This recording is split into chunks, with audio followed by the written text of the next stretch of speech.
Friends എല്ലാവർക്കും പുതിയൊരു വീഡിയോയിലേക്ക് സ്വാഗതം. അപ്പോൾ നമ്മളുടെ ഗോൾഡ് ഈ മാസം സ്റ്റാർട്ട് ചെയ്തേ ഉള്ളൂ.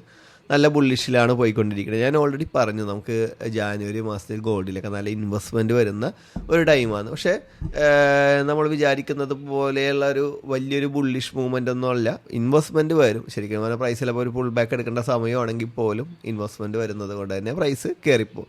എന്നാൽ വലിയ ഇൻവെസ്റ്റ്മെൻറ്റ് വരുന്നുണ്ടോയെന്ന് ചോദിച്ചു കഴിഞ്ഞാൽ കാര്യമായിട്ടുള്ള ഇൻവെസ്റ്റ്മെൻറ്റുകൾ വരുന്നില്ല. പ്രൈസ് നോക്കിക്കഴിഞ്ഞാൽ അറിയാം, പലപ്പോഴും പല ബിയറിഷ് പി ഒയിലും വന്നിട്ട് പ്രൈസ് നല്ല രീതിയിൽ റിയാക്ട് ചെയ്യുന്നു. പക്ഷേ പുതിയ ഒരു ചേഞ്ച് ഓഫ് ക്യാരക്ടറോ കാര്യങ്ങളൊന്നും ക്രിയേറ്റ് ചെയ്യുന്നില്ല ബിയർഷിലേക്ക്. പക്ഷേ പ്രൈസ് ഒന്ന് റിയാക്ട് ചെയ്യുന്നുണ്ട്. അതുകൊണ്ട് തന്നെയാണ് ഞാൻ കഴിഞ്ഞ ആഴ്ച പറഞ്ഞ സെല്ലിലേക്ക് കിട്ടുന്ന ചാൻസ് എടുക്കുക, പ്രീവിയസ് ലോയൊക്കെ തന്നെ ടാർഗറ്റ് ചെയ്യുക. ബൈയിലേക്ക് എടുക്കുമ്പോൾ നമുക്ക് ലോങ് ടൈം ട്രേഡ് എടുക്കാം. പക്ഷേ പലപ്പോഴും നമ്മൾ ബ്രേക്കും വെച്ചതിന് ശേഷം എടുക്കുന്നത് നല്ലത്. അതും പ്രീവിയസ് ഹൈ ഒക്കെ പോയി ഹിറ്റ് ചെയ്തതിന് ശേഷം തിരിച്ച് വന്ന് ബ്രേക്ക് ചെയ്യാൻ അടിക്കാനുള്ള സാധ്യത, സ്റ്റോപ്പ് ലോസ് അടിക്കാനുള്ള സാധ്യത കൂടുതലാണ്. അപ്പോൾ നമുക്ക് നോക്കാം ഈ ആഴ്ച എങ്ങനെയാണ് വന്നിരിക്കുന്നത്. ഈ ആഴ്ച നല്ലൊരു ബുള്ളിഷ് ക്യാൻഡിലാണ് പ്രൈസ് നിൽക്കുന്നത്. നമുക്ക് ഡേയിൽ നോക്കിക്കഴിഞ്ഞാൽ അറിയാം, മൺഡേ തന്നെ പ്രൈസ് നല്ലൊരു ബുള്ളിഷ് മൂവ്മെൻറ്റ് വന്നു അല്ലേ. ഇവരൊരു ബുള്ളിഷ് ഗ്യാപ്പിൽ തന്നെയാണ് പ്രൈസ്. അതിനർത്ഥം പ്രൈസ് നല്ല ബുള്ളിഷിലേക്ക് പോകാനുള്ള സാധ്യത തന്നെയാണ്. ഈ സാധാരണ ഈ ഗ്യാപ്പ് എടുത്തിട്ട് പോകുന്നതിന് വരെ ഗ്യാപ്പ് എടുക്കാതെ പ്രൈസ് കയറിപ്പോയി. ട്യൂസ്ഡേയും പ്രൈസ് ഓപ്പൺ ചെയ്തപ്പോൾ ഒരു ബുള്ളിഷ് ഗ്യാപ്പിലാണ്. അത് ഗ്യാപ്പ് പ്രൈസ് എടുത്തിട്ടുണ്ട്. പല ആൾക്കാർ ഇത് വരില്ല എന്ന് പറയാൻ പറ്റില്ല. പ്രൈസിൽ അപ്പോൾ വീണ്ടും കയറിപ്പോൾ പ്രൈസ് അതിന് ശേഷം നമുക്ക് വെനസ്ഡേ നോക്കിക്കഴിഞ്ഞാൽ അറിയാം, പ്രൈസ് ജസ്റ്റ് ഒരു ബുള്ളിഷിലേക്ക് മൂവ് ചെയ്ത് ഇതിൻ്റെ ഹൈ എടുത്തതിന് ശേഷം പ്രൈസ് താഴേക്ക് വന്നു. ഇവിടെ നമുക്ക് നല്ലൊരു ഓപ്പർച്യൂണിറ്റിയാണ്, ഒരു ബൈയിങ് ഓപ്പർച്യൂണിറ്റി. ഏകദേശം 70% പ്രൈസ് മൂവ് ചെയ്തതിന് ശേഷം വീണ്ടും തിരിച്ചു വന്നു. പ്രൈസ് വീണ്ടും തിരിച്ച് അവിടെ നിന്നാണ് കയറിപ്പോയിക്കൊണ്ട്. പലപ്പോഴും നമുക്ക് ഇൻറ്റേർണലാണ്, നമുക്ക് 1 അവറിൻ്റെ ഇൻറ്റേർണൽ കിട്ടി, 50 മിനിറ്റിൻ്റെ ഇൻറ്റേർണലിനൊക്കെയാണ് നമുക്ക് കൂടുതലും ബൈ ചാൻസ് കിട്ടിയത്. അതിൽ നമുക്ക് 1 അവറിൻ്റെ ഇൻറ്റേർണലായിരുന്നു ഈ ഒരു ആഴ്ചയിലെ ഏറ്റവും നല്ലൊരു ഹൈ പ്രയോറിറ്റി ആയിരുന്നു. പക്ഷേ നമ്മൾ പലപ്പോഴും എടുക്കുമ്പോൾ ബ്രേക്ക് ഈവൻ അടിച്ചിട്ടൊക്കെ കയറിപ്പോകുന്നു എന്നുള്ളൊരു ഇഷ്യൂസ് പല ആൾക്കാരും പറഞ്ഞത്. നമ്മളിപ്പോൾ ശരിക്കും പറഞ്ഞാൽ ഈ 4 അവറിൻ്റെ ഈ ഒരു ഓർഡർ ബ്ലോക്ക് നോക്കുകയാണെന്നുണ്ടെങ്കിൽ ശരിക്കും പറഞ്ഞാൽ ഇത് ഫെയിലായതിന് ശേഷമാണ് പ്രൈസ് കയറി മൂവ് ചെയ്യുന്നത്. നമുക്ക് നേരെ 1 അവറിലേക്ക് വരാം. 1 അവറിലേക്ക് വന്നു കഴിഞ്ഞിട്ടുണ്ടെങ്കിൽ ഇപ്പോൾ നമ്മൾ ഓൾറെഡി 1 അവറിൻ്റെ OBകൾ നമ്മൾ പറയണമെന്നുണ്ടെങ്കിൽ പ്രൈസ് ശരിക്കും പറഞ്ഞാൽ മൺഡേ ഓപ്പൺ ചെയ്തു. മൺഡേ ഓപ്പൺ ചെയ്യണതിന് വലിയൊരു ഗ്യാപ്പിലാണ്. അതിനുശേഷം പ്രൈസ് പുതിയ ഒരു ഹൈ ഉണ്ടാക്കിയിട്ടുണ്ട് അല്ലേ. ഇപ്പോൾ നമുക്ക് ഇൻറ്റേർണൽ ഇവിടെ പറയുകയാണെങ്കിൽ ഇവിടെ ഇൻറ്റേർണൽ ഈ ഹൈക്ക് ശേഷം വരുന്നതെന്ന് വെച്ച് കഴിഞ്ഞിട്ടുണ്ടെങ്കിൽ നമുക്കിത് ഐഡിയമായിട്ട് സെലക്ട് ചെയ്യാൻ പറ്റില്ല. ഈ ഒരു സ്ട്രക്ചർ വെച്ച് നോക്കണമെങ്കിൽ ഒരു എക്സ്ട്രീം OBയിൽ നിന്നാണ് പോയേക്കണം. ഐഡിയം ഇല്ലാതെ നമ്മളിത് നോക്കണമെങ്കിൽ ഇതൊരു ബ്രേക്ക് ഓഫ് സ്ട്രക്ചർ ആണെന്നുണ്ടെങ്കിൽ ഇതൊരു ഐഡിയമാണ്, ഇത് മേജർ ഹൈ ആണ്. അങ്ങനെ ഒരു ഇൻറ്റേർണൽ നോക്കണമെങ്കിൽ ഒരു എക്സ്ട്രീം OBയിൽ നിന്നാണ് പ്രൈസ് കയറുന്നത്. അപ്പോൾ ഇവിടെ നിന്ന് പ്രൈസ് കയറി മൂവ് ചെയ്ത് നമ്മുടെ ഈ ഒരു OBയിൽ വരുമെന്ന് നമ്മൾ കഴിഞ്ഞ ആഴ്ച. പക്ഷേ ആ OBയിൽ നിന്ന് വലിയ രീതിയിൽ റിയാക്ഷൻ നമുക്ക് കിട്ടിയില്ല. ഇവിടെ നിന്ന് ആദ്യത്തെ ഒരു റിയാക്ഷൻ കിട്ടിയെങ്കിലും പിന്നെ അത് ഫെയിലായിപ്പോയി. അതുകൊണ്ട് ഞാൻ പറഞ്ഞതാണ് ഓൾറെഡി പ്രൈസ് ബുള്ളിഷാണ് നമ്മൾ നോക്കുകയെന്ന്. അതിനുശേഷം പ്രൈസ് മൺഡേ ഇവിടെ ഈ ഒരു ഹൈ ഒക്കെ ഉണ്ടാക്കി നിന്നതിന് ശേഷം ഈ സമയത്താണ് 1 അവറിൽ പ്രൈസ് ഒരു ഇൻറ്റേർണൽ എടുത്തത്. ഈ ഒരു ഐഡിയം എടുത്തതിന് ശേഷം പ്രൈസ് നേരെ താഴേക്ക് വരുമ്പോൾ നമുക്ക് ഇവിടെ ഒരു വിക്ക് OB ഉണ്ട്, ഇവിടെ ഒരു വിക്ക് OB ഉണ്ട്. പക്ഷേ ഈ വിക്ക് OBയാണ് ഫസ്റ്റ്. അവിടെ നിന്ന് പ്രൈസ് ഒന്ന് ജസ്റ്റ് ഒന്ന് റിയാക്ഷൻ തന്നെങ്കിലും പ്രൈസ് തിരിച്ച് ഇറങ്ങി വന്നു. നമ്മുടെ മെയിൻ ഒരു OBയാണ് ഈ ഫെയർ വാല്യൂ ഗ്യാപ്പുള്ള ഒരു ഡിസിഷൻ OB ഇൻറ്റേർണലിൻ്റെ. ഈ ഒരു OBയിൽ പ്രൈസ് വന്ന് മിറ്റിഗേറ്റ് ചെയ്തത് ആദ്യം ഈ ഒരു പൊസിഷനിലാണ്. അങ്ങനെ നിന്ന് അവസാനം ഇവിടെ നിന്നാണ് പ്രൈസ് കയറുന്നത്. ഞാൻ പറഞ്ഞില്ല, ചിലപ്പോൾ ഫസ്റ്റ് ഇതിൽ തന്നെ പോകണമെന്നില്ല, സെക്കൻഡിൽ പോകാം. ചിലപ്പോൾ അടുത്തൊരു സെക്ഷൻ്റെയും കൂടി ലോ ലിക്വിഡേറ്റ് ചെയ്തിട്ട് പ്രൈസ് പോകാം. ഈ ഒരു പൊസിഷനിൽ നല്ലൊരു ബൈ തന്നെയായിരുന്നു. ഇവിടെ നിന്ന് എടുത്ത പല ആൾക്കാർ ഈ മേജർ ഹൈ ഒക്കെ തന്നെ ടാർഗറ്റ് ചെയ്യാൻ പറഞ്ഞു. പിന്നെ നമുക്ക് പറയുന്നത് ഈ ഒരു OBയിൽ തന്നെയാണെങ്കിൽ നമുക്ക് നല്ല ഒരു വലിയൊരു സെല്ല് തന്നെ നമുക്ക് നോക്കാമായിരുന്നു. പക്ഷേ പലപ്പോഴും പ്രൈസ് ഈ ഒരു പൊസിഷനിലേക്ക് വന്നിട്ട് ഇവിടെ നിന്ന് ഇറങ്ങിപ്പോകുന്നത് പിന്നെ ഒരു ഡിസിഷൻ OBയിൽ നിന്ന് കയറിയാണ് വരുന്നത്. ശരിക്കും പറഞ്ഞാൽ ഇവിടെ നിന്ന് തന്നെ വരികയാണെങ്കിൽ നല്ല റിയാക്ഷൻ നമുക്ക് കിട്ടിയാണ്. പക്ഷേ പ്രൈസ് ഇപ്പോൾ ഇനി ഒരു സെറ്റപ്പിൽ വന്നതോടെ വീണ്ടും ഇവിടെ ഒരു ഇൻറ്റേർണൽ വെച്ച് നോക്കുമ്പോൾ ഈ ഒരു സ്ട്രക്ചർ നല്ലൊരു ബുള്ളിഷ് സ്ട്രക്ചറാണ്. ഇത് സ്ട്രോങ് ആയി, മനസ്സിലായോ? പ്രൈസ് ബുള്ളിഷിലേക്ക് ഒരു സ്ട്രോങ് ആയിട്ടുള്ള രീതിയിലാണ് വന്നിരിക്കുന്നത്. എന്നാലും നമുക്ക് ഇവിടെ നിന്ന് സെല്ല് എടുക്കാമോ എന്ന് ചോദിച്ചു കഴിഞ്ഞാൽ ധൈര്യമായിട്ട് അവിടെ നിന്ന് സെല്ല് എടുക്കുക. നിങ്ങൾ ചിലപ്പോൾ 1-2 ചിലപ്പോൾ ഒരെണ്ണം നിങ്ങൾക്ക് ചിലപ്പോൾ ട്രാപ്പ് കിട്ടും, രണ്ടാമത്തതിൽ നിന്നായിരിക്കും നിങ്ങൾക്ക് പോകുന്നില്ല. അപ്പോൾ ആദ്യത്തിൽ നിന്ന് തന്നെ പ്രൈസ് റിയാക്ട് ചെയ്യും. എന്തായാലും പ്രീവിയസ് ലോ വരെ 1 അവറിൻ്റെ പ്രീവിയസ് ലോ വരെ ധൈര്യമായിട്ട് നോക്കുക. അതിനുശേഷം നമുക്ക് ബ്രേക്ക് ഇവനും കാര്യങ്ങൾ സെറ്റ് ചെയ്യാം. പക്ഷേ ഞാൻ പറയുന്നത് പോലെ നമ്മുടെ ഹൈ പ്രയോറിറ്റി എൻട്രി സെറ്റപ്പ് ആയിട്ടുള്ള ഫ്ലിപ്പ് വിത്ത് ഐഡിയം ഒക്കെ 5 മിനിറ്റിലോ 50 മിനിറ്റിലോ കിട്ടണമെങ്കിൽ ധൈര്യമായിട്ട് ലോങ് ടേം സെല്ലെടുത്തോ. കുറച്ച് ചിലപ്പോൾ 1-2 ദിവസം പ്രൈസ് ബിയറിഷിലേക്ക് പോകാം, ഫ്ലിപ്പ് കിട്ടണമെങ്കിൽ മാത്രം കേട്ടോ. അപ്പോൾ നമുക്ക് ആ ഒരു ട്രേഡ് എടുക്കാം. അല്ല നിങ്ങൾക്ക് ബൈയിൽ കിട്ടുന്ന പ്രീവിയസ് ഡേയുടെ ലോ എടുക്കണമെങ്കിൽ എടുക്കാം. ഇന്റേണൽ 50 മിനിറ്റിന് ഇന്റേണൽ കിട്ടണമെങ്കിൽ എടുക്കാം. 1 അവറിൻ്റെ ഇന്റേണൽ കിട്ടുന്ന ധൈര്യമായിട്ട് എടുത്തോ. ഇപ്പോൾ ഞാൻ 1 അവറിൻ്റെ ഇന്റേണൽ എടുത്ത് പറഞ്ഞതെന്ന് വെച്ചാൽ 1 അവറിൻ്റെ ഇന്റേണലൊക്കെ അത്രയും സെറ്റപ്പാണ്. അപ്പോൾ അങ്ങനെയുള്ളതൊക്കെ നമുക്ക് നോക്കാം. അതേപോലെ വേണ്ട ഇതിപ്പോൾ നോക്കിയാൽ 50 മിനിറ്റിന് ഇന്റേണൽ IDM എടുത്തു, 50 മിനിറ്റ് OBയിൽ വന്നു. നമ്മളിത് കാണിച്ചതാണ്, നമ്മുടെ മെൻറ്റർഷിപ്പ് ഗ്രൂപ്പിലാണ് ഇട്ടതാണ് ഈ ട്രേഡൊക്കെ. നമുക്ക് കറക്റ്റായിട്ട് ഇവിടെ ബ്രേക്ക് ഫ്രക്ചർ കിട്ടി. അതിനുശേഷം വീണ്ടും ഇവിടെ നമുക്ക് IDM എടുക്കാതെ തന്നെയാണ് പോയേക്കണം. നല്ല ബുള്ളിഷിൽ പോകുമ്പോൾ ഇങ്ങനെ IDM എടുക്കാതെ പ്രൈസ് കയറിപ്പോൾ. അതിനുശേഷം നിങ്ങൾ നോക്കിയാൽ 50 മിനിറ്റിൻ്റെ നോക്കണമെങ്കിൽ ഇവിടെ ഇന്ത്യണലൊക്കെ വൈയും സെല്ലൊക്കെ നമുക്ക് കുറേയുണ്ട്. അല്ലാതെ ഇപ്പോൾ 50 മിനിറ്റിൻ്റെ ഒരു പ്രീവിയസ് എന്ന് പറയാൻ പറ്റില്ല, ഇച്ചിരി ലോങ് ടൈം ഉള്ളൊരു നമ്മുടെ ഈ IDMത്തിൻ്റെ ഡിസിഷൻ OB ഇതിൻ്റെ എക്സ്ട്രീം OB ആണ്. അതിൻ്റെ മേലൊരു വിക്ക് OBയും കൂടിയുണ്ട്. അപ്പോൾ ഈ ഒരു OBയിൽ നിന്ന് പ്രൈസ് നല്ല രീതിയിൽ നമുക്ക് വീണു. അപ്പോൾ നമ്മൾ സാധാരണ 1 അവറിൻ്റെ OBയിൽ വരുമെന്ന് വിചാരിച്ചത് 1 അവറിൻ്റെ OBയിലേക്ക് വരാതെ ഇത് കയറിപ്പോൾ. എന്താണെന്ന് വെച്ച് കഴിഞ്ഞാൽ പ്രൈസ് ഒരു വലിയൊരു ഇൻവെസ്റ്റ്മെൻറ്റ് അവിടെ വരുന്നില്ല. അതുകൊണ്ട് തന്നെയാണ് പ്രൈസ് കയറിപ്പോകാത്തത്. ഇവിടെ നിന്നുള്ള ഇൻവെസ്റ്റ്മെൻറ്റുകൾ ഇനി വരണമെന്നുണ്ടെങ്കിൽ ഇൻസ്റ്റിറ്റ്യൂഷൻ എന്തായാലും ചെയ്യില്ല, പുറത്തുനിന്നുള്ള ഇൻവെസ്റ്റ്മെൻറ്റുകൾ തന്നെ വന്ന് കയറണം. അപ്പോൾ ഇങ്ങനെ ഒരു OB വന്നപ്പോൾ ഇൻസ്റ്റിറ്റ്യൂഷൻ ഓൾറെഡി അവിടെ ഒരു സെൽ ഓർഡേഴ്സ് കിടക്കുന്നുണ്ട്, റിയാക്ട് ചെയ്ത് തിരിച്ചു പോകുന്നു. ഇനിയിപ്പോൾ മൺഡേ ചിലപ്പോൾ പ്രൈസ് ഓപ്പൺ ചെയ്യുമ്പോൾ ഈ ഹൈ എടുത്ത് നമുക്ക് ആ ഒരു 1 അവറിൻ്റെ OBയിലേക്ക് പ്രൈസ് വന്ന് കയറണമെങ്കിൽ നിങ്ങൾ ധൈര്യമായിട്ട് അവിടെ നിന്ന് സെല്ല് നോക്കുക. ഞാൻ പറയുന്ന പോലെ ഫ്ലിപ്പ് വിത്ത് IDM ഒക്കെ ഉണ്ടെങ്കിൽ ധൈര്യമായിട്ട് എടുക്കുക. അതേപോലെ തന്നെ നമുക്ക് ചിലപ്പോൾ 1 അവറിൻ്റെ OBയിലേക്ക് വന്നിട്ട് ഫസ്റ്റ് റിയാക്ട് ചെയ്ത് വളരെ സിംഗിൾ ക്യാൻഡിലൊക്കെ തന്ന് പ്രീവിയസ് ലോ എടുത്തിട്ട് വീണ്ടും തിരിച്ചു വരികയാണെങ്കിൽ ഈ 50 മിനിറ്റിൻ്റെ വിക്ക് OBയിൽ അത് നല്ല രീതിയിൽ റിയാക്ട് ചെയ്യാനുള്ള സാധ്യതയുണ്ട്.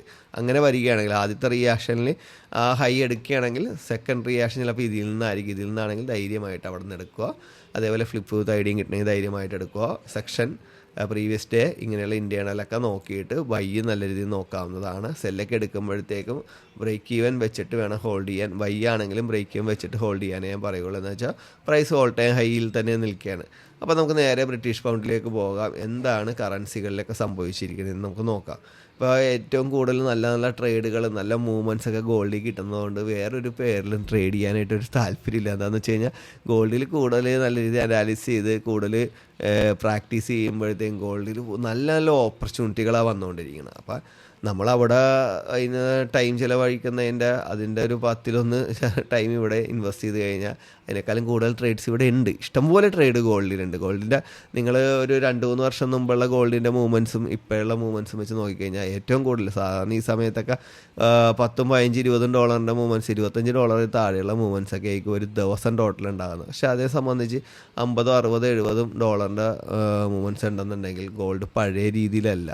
ഇന്ന് അത്രയും ലിക്വിഡിറ്റി ഗോൾഡിൽ വരുന്നുണ്ട്. സുഖമായിട്ട് ട്രേഡ് എടുത്ത് പോകാൻ പറ്റുന്ന ഒരു ഓപ്പർച്യൂണിറ്റി ഗോൾഡിലുണ്ട്. അപ്പോൾ നമുക്ക് നേരെ ബ്രിട്ടീഷ് പൗണ്ടിലേക്കൊക്കെ ഈ മാസം എന്താണ് സംഭവിച്ചേക്കുന്നത്. ഈ മാസം പ്രൈസ് ഒന്ന് വിയർഷിലേക്ക് മൂവ് ചെയ്യുന്നതാണ് ഈ ഫസ്റ്റ് വീക്ക് നമ്മൾ ഈ കാണുന്നത് അല്ലേ.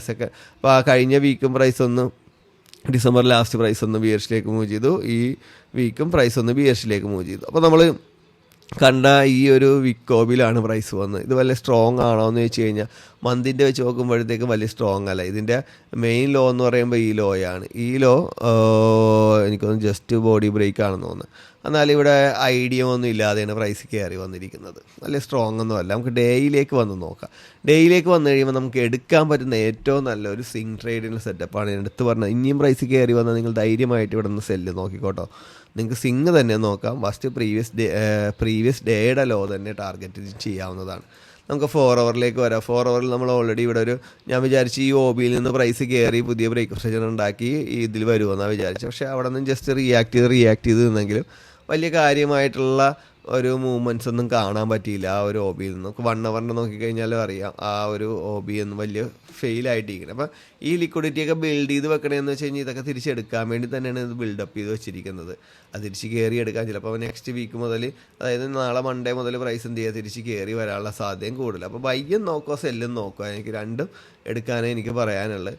രണ്ട് സൈഡിലേക്കുള്ള ഓപ്പർച്യൂണിറ്റികളും പരമാവധി യൂസ് ചെയ്യുക. ആ ഒരു ഡേയുടെ OBയിൽ വന്നതാണെങ്കിൽ നല്ല രീതിയിൽ റിയാക്ഷൻ, നല്ലൊരു കൺഫർമേഷൻ കിട്ടിയിട്ടുണ്ടെങ്കിൽ ലോങ് ടൈം എന്ത് ചെയ്യുക, നിങ്ങൾക്ക് ഒരു സെല്ല് നോക്കാവുന്നതാണ്. സ്വിംഗ് ട്രേഡ് ചെയ്യാത്ത ആളുകളൊക്കെ ഉണ്ടെന്നുണ്ടെങ്കിൽ ഇങ്ങനെയുള്ള ഓപ്പർച്യൂണിറ്റികൾ ചെറിയൊരു പോയിന്റ് ഇട്ടിട്ടാണെങ്കിൽ, നിങ്ങൾ വലിയ സാധാരണ ട്രേഡ് ചെയ്യുന്ന ലോട്ട് സൈസ് ഒന്നും ചെയ്യണമെന്നില്ല, ചെറിയ ലോട്ട് സൈസ് ആണെങ്കിൽ ഇട്ടിട്ട് അങ്ങനെയുള്ള മൂവ്മെൻറ്റ്സൊക്കെ കൈകാര്യം ചെയ്ത് പഠിക്കുക. അപ്പോൾ നമുക്ക് നേരെ യൂറോ USDയിലേക്ക് വരാം. നമ്മൾ കഴിഞ്ഞ ഈ മാസം നമ്മുടെ ബ്രിട്ടീഷ് പൗണ്ടിൽ കണ്ട അതേ ക്യാൻഡിൽ തന്നെയാണ്. അതിനേക്കാളും കുറച്ചും കൂടി മൂവ്മെൻറ്റ്സ് ഒറ്റ ആഴ്ച കൊണ്ട് കിട്ടിയിട്ടുണ്ട് അല്ലേ. പ്രൈസ് ഒന്ന് ബിയർഷിലേക്ക് വന്നിട്ടുണ്ട്. നമുക്ക് ഇവിടെ നോക്കുകയാണെങ്കിലും ഇവിടെ വീക്കിൻ്റെ രീതിയിലത്തൊന്നും നമുക്കൊന്നും പറയാനൊന്നുമില്ല. നമുക്ക് നേരെ ഡേയിലേക്ക് വരാം. ഡേയിലേക്ക് വരികയാണെന്നുണ്ടെങ്കിൽ ശരിക്കും പറഞ്ഞാൽ യൂറോ USD ശരിക്കും പറഞ്ഞാൽ ഈ ഒരു റേഞ്ചിൽ വന്നിട്ട് എനിക്ക് തോന്നുന്നു എന്ന് വന്നേണെന്ന് നോക്കി. ഈ ഒരു റേഞ്ചിൽ ഏകദേശം 2025 ജൂണിൽ വന്നതാണ്. ഈ ഒരു റേഞ്ച് വിട്ടുള്ള കളിയില്ല അല്ലേ. അപ്പോൾ വ്യക്തമായിട്ട് നമുക്ക് നോക്കണമെങ്കിൽ ആ റേഞ്ച് അടിപൊളിയായിട്ട് കാണാം. ഇതുണ്ടായി ഏകദേശം ഈ ഒരു റേഞ്ചിലാണ് പ്രൈസ് മൂവ് ചെയ്തുകൊണ്ടിരിക്കുന്നത്. കണ്ടോ, ഈ ഒരു റേഞ്ചിൻ്റെ അകത്ത് കിടന്നുള്ള കളിയാണ്. അപ്പോൾ പ്രൈസ് ഈ ഒരു റേഞ്ചിൽ തന്നെ ഏകദേശം ഇനി എനിക്ക് തോന്നുന്നു ഏകദേശം ഒരു 2-3 മാസം കൂടി കഴിഞ്ഞിട്ടുണ്ടെങ്കിൽ ഒരു വർഷത്തോളം ആ റേഞ്ചിൽ തന്നെ കാണാൻ പറ്റും. അപ്പോൾ ആ ഒരു റേഞ്ചിൽ തന്നെയാണ് കിടക്കുന്നത്. അപ്പോൾ കാര്യമായിട്ടുള്ള വലിയൊരു ബയ്യോ സെല്ലോ ഒന്നും എടുക്കാതെ പ്രീവിയസ് ഹൈയും പ്രീവിയസ് ലോയൊക്കെ തന്നെ നോക്കാം. നമുക്ക് ലോങ് ടൈം അങ്ങനത്തെ എൻട്രികൾ വരുമ്പോൾ നമ്മൾ ഹയർ ടൈം ഫ്രെയിമിൽ കൂടുതൽ നോക്കാതെ എൻട്രികൾ നോക്കാതെ ലോവർ ടൈമിൽ തന്നെ നോക്കുന്നതായിരിക്കും നല്ല. എസ്പെഷ്യലി 50 മിനിറ്റ് സെക്ഷൻ പ്രീവിയസ് ഡേയുടെ അങ്ങനെയുള്ള എൻട്രികളൊക്കെ നോക്കണമെങ്കിൽ നിങ്ങൾക്ക് കുറച്ചും കൂടി നല്ല ഉണ്ട്. കണ്ടോ, വീക്ക് 4 ഹവറിൻ്റെ ആണെന്നുണ്ടെങ്കിലും കണ്ടോ ഈ ഒരു റേഞ്ചിൻ്റെ ഉള്ളിൽ കിടക്കണം. ഇപ്പോൾ 1 ഹവർ നോക്കിക്കഴിഞ്ഞാൽ അറിയാം പുതിയൊരു സ്ട്രക്ചർ ക്രിയേറ്റ് ചെയ്യാതെ പ്രൈസ് എന്ത് ചെയ്തേക്കണേ അവിടെ തന്നെ നിൽക്കണേ. നമുക്കുണ്ടോ 1 ഹവറിൻ്റെ സ്ട്രക്ചർ മെയിൻ സ്ട്രക്ചർ വരക്കണമെന്നുണ്ടെങ്കിൽ അത് നോക്കാനും കൂടി പറ്റില്ല, അത്രയും മൂവ്മെൻറ്റ്സ് ഉണ്ട് കണ്ടോ. അപ്പോൾ ഇതിൻ്റെ ഉള്ളിലുള്ള മൂവ്മെൻറ്റ്സ് ആയതുകൊണ്ട് തന്നെ നിങ്ങൾക്കൊക്കെ ഈ പറയുന്ന സെക്ഷൻ്റെയും അതേപോലെ തന്നെ ഇൻറ്റേണലും പ്രീവിയസ് ഡേയുടെയൊക്കെ നോക്കിയെടുക്കണമെങ്കിൽ 2 സൈഡിലേക്ക് നല്ല ചാൻസാണ്. അപ്പോൾ ചെറിയ ചെറിയ ട്രേഡുകളാണ് യൂറോ USDയിൽ കൂടുതൽ ആളുകളും എടുക്കുന്നത്. അങ്ങനെയാണെന്നുണ്ടെങ്കിൽ ആ ഒരു ട്രേഡ്സൊക്കെ എടുത്ത് നല്ല പ്രോഫിറ്റ് ഉണ്ടാക്കാൻ പറ്റുന്ന ഒരു ഓപ്പർച്യൂണിറ്റിയാണുള്ളത്. ധൈര്യമായിട്ട് ആ ഓപ്പർച്യൂണിറ്റി നല്ല രീതിയിൽ യൂസ് ചെയ്യുക. അപ്പോൾ നമുക്ക് നേരെ നമ്മുടെ ഓസ്ട്രേലിയൻ ഡോളറിലേക്ക് വരാം. നമുക്ക് മന്തിലേക്ക് വരുമ്പോഴത്തേക്ക് ഇത് ജസ്റ്റ് ഒരു ബുള്ളിഷ് ക്യാൻഡിലായിട്ടാണ് കാണുക, മറ്റ് 2 കറൻസി പോലെയല്ല. നമുക്ക് ഈ വീക്ക് എന്താ നോക്കിയത്, ഈ വീക്ക് നോക്കിയ പ്രൈസ് ഒന്ന് ബുള്ളിഷിലേക്ക് വന്നിട്ടുണ്ട്. നമ്മൾ വീക്കിൻ്റെ വരച്ചിരിക്കുന്ന ആ ഒരു സെറ്റപ്പിലേക്ക് പ്രൈസ് കയറിയില്ല അല്ലേ, അതിൻ്റെ തൊട്ടടുത്ത് വന്നിട്ടാണ് പ്രൈസ് എന്ത് ചെയ്തേക്കുന്നത്, വീണേക്കുന്നത്. എന്തായാലും ഇതിൽ എത്താനുള്ള സാധ്യത കൂടുതലാണ്. ഇവിടെ വന്നു കഴിഞ്ഞാൽ നിങ്ങൾക്ക് ഇവിടെ നിന്ന് നിങ്ങൾക്ക് ലോങ് ടൈം സെല്ല് നോക്കാവുന്നതാണ്. അപ്പോൾ നല്ലൊരു മൂവ്മെൻറ്റ്സ് നിങ്ങൾക്ക് ആ ഒരു പൊസിഷനിൽ നിങ്ങൾക്ക് എടുക്കാം. ഇപ്പോൾ ഡേയുടെ ആണെങ്കിൽ നമ്മുടെ ഈ ഒരു ടാർഗറ്റ് ഹിറ്റ് ചെയ്ത് പുതിയൊരു ബ്രേക്ക് സ്ട്രക്ചർ ഞാൻ സിങ് ട്രേഡ് ചെയ്യുന്ന ട്രേഡ്സുകൾ, സിങ് ട്രേഡ് എടുത്ത് പ്രോഫിറ്റ് എടുത്ത ട്രേഡ്സുകൾ നമുക്ക് യൂട്യൂബിൽ ഞാൻ ഇടാം കേട്ടോ. നമുക്ക് ഷോർട്സ് ആയിട്ട് ഇടാം. എനിക്കിപ്പോൾ പ്രോഫിറ്റൊക്കെ നമ്മൾ കൂടുതൽ യൂട്യൂബിലും നമ്മുടെ ഇൻസ്റ്റഗ്രാമിലും വാട്സാപ്പിലൊക്കെ ഇട്ടിട്ട് നല്ല രീതിയിൽ നമുക്ക് പ്രോഫിറ്റ് ഷെയർ ചെയ്യാൻ പറ്റുന്നില്ല നമുക്ക് സോഷ്യൽ മീഡിയയിലൂടെ. അതുകൊണ്ടാണ് ഞാൻ ഏകദേശം ഒരു 3 കൊല്ലമായിട്ട് റെഗുലറായിട്ട് വീക്ക്ലി മന്ത്ലി പ്രോഫിറ്റ് ഷെയർ ചെയ്തുകൊണ്ടിരുന്ന ഒരു വ്യക്തിയാണ്. അങ്ങനെ കഴിച്ചിട്ട് എൻ്റെ അക്കൗണ്ടുകളൊക്കെ ഒന്നെങ്കിലും മറ്റുള്ള ആൾക്കാർ റിപ്പോർട്ട് ചെയ്യുന്നതായിരിക്കും. പിന്നെ ഇങ്ങനെയുള്ള പ്രോഫിറ്റൊക്കെ നമ്മൾ ഷെയർ ചെയ്യുമ്പോൾ അതൊരു നമുക്ക് അവരുടെ ഭാഗത്തു നിന്ന് ചാനൽ സസ്പെൻഡ് ആകുന്നുണ്ട്. അപ്പോൾ അതുകൊണ്ടാണ് ഞാനിപ്പോൾ ഒന്നും സോഷ്യൽ മീഡിയ വാട്സാപ്പിൽ കൂടി പോലും അയച്ചിട്ട് എനിക്ക് സസ്പെൻഷൻ കിട്ടുന്നുണ്ട്, അതുകൊണ്ട് ചെയ്യാത്തത്. അപ്പോൾ ഞാൻ നമ്മളിത് എടുത്തിരിക്കുന്നതിൻ്റെ സെറ്റപ്പും ഇതിനെക്കുറിച്ചുള്ള കൂടുതൽ അനാലിസിസും കാര്യങ്ങളൊക്കെ ഞാൻ അയച്ചു തരാം. അപ്പോൾ നിങ്ങൾക്ക് ഒരുപാട് ഗുണം ചെയ്യുമെന്ന് എനിക്കറിയാം. എന്താണെന്ന് വെച്ച് കഴിഞ്ഞാൽ ഇതൊക്കെ എനിക്ക് അത്രയും കോൺഫിഡൻസോടെ ഞാൻ പറയുന്ന ട്രേഡുകളാണ്. നോക്കിയാൽ ആ മൂവ്മെൻറ്റ്സ് നോക്കിയാൽ നല്ല പ്രോഫിറ്റ്, നമ്മളൊക്കെ ഇതൊക്കെ എടുത്ത് നല്ല പ്രോഫിറ്റ് ഉണ്ടാക്കിയ ട്രേഡ്സുകൾ. അപ്പോൾ നമുക്ക് ഡെയിലേക്ക് തന്നെയാണെങ്കിൽ പ്രൈസ് ആ ഒരു ഹൈ എടുത്ത് ഇനിയിപ്പോൾ ഇവിടെ ഒരു ഐഡിയം എടുക്കണമെന്നുണ്ടെങ്കിൽ നിങ്ങൾക്ക് ധൈര്യമായിട്ട് ആ ഒരു മൂവ്മെൻറ്റ്സ് നോക്കാം. ഇപ്പോൾ ഐഡിയം എടുത്തിട്ടുണ്ടെങ്കിൽ നമുക്ക് ഈ ഡിസിഷൻ ഓബിൽ തന്നെയാണെങ്കിൽ അവിടെ നിന്ന് നിങ്ങൾക്ക് ലോങ് ടൈം വൈ നോക്കാവുന്നതാണ്. നോക്കിക്കഴിഞ്ഞാൽ നമുക്ക് എന്ത് ചെയ്യാം, വീക്കിൻ്റെ ആ ഒരു സെല്ലിലേക്ക് വരെ നമുക്ക് നോക്കാം. ഇപ്പോൾ 4 ഹവറിൻ്റെ എക്സ്ട്രീം ഓബിലാണ് നിൽക്കുന്നത്. ചിലപ്പോൾ ഇങ്ങോട്ട് എടുത്ത് ഡേയുടെ ഐഡിയയും കൂടി ചിലപ്പോൾ അടുത്ത ദിവസം നോക്കുമ്പോൾ ഡേയുടെ ഐഡിയയും കൂടി എടുത്തിട്ട് ഈ ലോ ആയിരിക്കും ഡേയുടെ ഐഡിയ, അതും കൂടി എടുത്തിട്ട് പ്രൈസ് കയറാം. അല്ലെങ്കിൽ ഡിസിഷൻ ഓബിൽ തന്നെയൊക്കെ അങ്ങനെ, അല്ലെങ്കിൽ മൺഡേ തന്നെ ഈ ഐഡിയം എടുത്തിട്ട് പ്രൈസ് നല്ല റിയാക്ട് ചെയ്ത് കഴിഞ്ഞില്ലെങ്കിൽ പ്രൈസ് ബുള്ളിഷിലേക്ക് കയറിപ്പോകാനുള്ള സാധ്യത തന്നെ ആയിരിക്കും കൂടുതലുള്ളത്. അപ്പോൾ 1 ഹവറിലാണെന്നുണ്ടെങ്കിൽ സെല്ല് ഓപ്പർച്യൂണിറ്റി വേണ്ട, നല്ല നല്ല സെല്ല് ഓപ്പർച്യൂണിറ്റികളുണ്ട്. അപ്പോൾ അതൊക്കെ പരമാവധി എൻക്യാഷ് ചെയ്യുക, 2 സൈഡിലേക്ക് കൊടുക്കുക.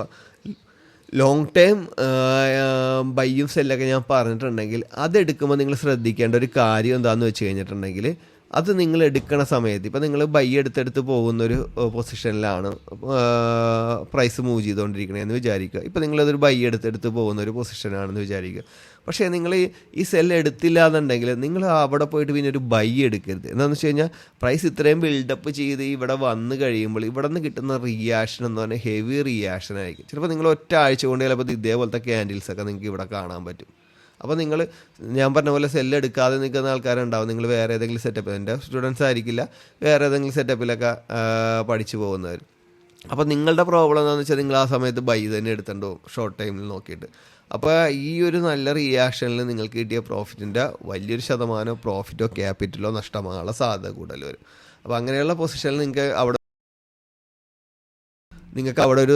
അവിടെ നിങ്ങൾക്കൊരു സെൽ എടുക്കാനുള്ള കോൺഫിഡൻസ് ഇല്ല എന്നുണ്ടെങ്കിൽ നിങ്ങൾ ഉറപ്പായിട്ടും ബൈ എടുക്കാതിരിക്കുക. സെൽ എടുത്തില്ല, അവിടെ നല്ല ഇത് പഠിച്ച് അത് എക്സ്പീരിയൻസ് ചെയ്തതിന് ശേഷം മാത്രം പിന്നീട് എൻട്രി എടുക്കാൻ നോക്കുക. അപ്പോൾ എല്ലാവർക്കും നെക്സ്റ്റ് വീക്ക് നല്ല പ്രോഫിറ്റ് ഉണ്ടാകട്ടെ എന്ന് ആശംസിച്ചുകൊണ്ട് നിർത്തുന്നു. Wish you all the best.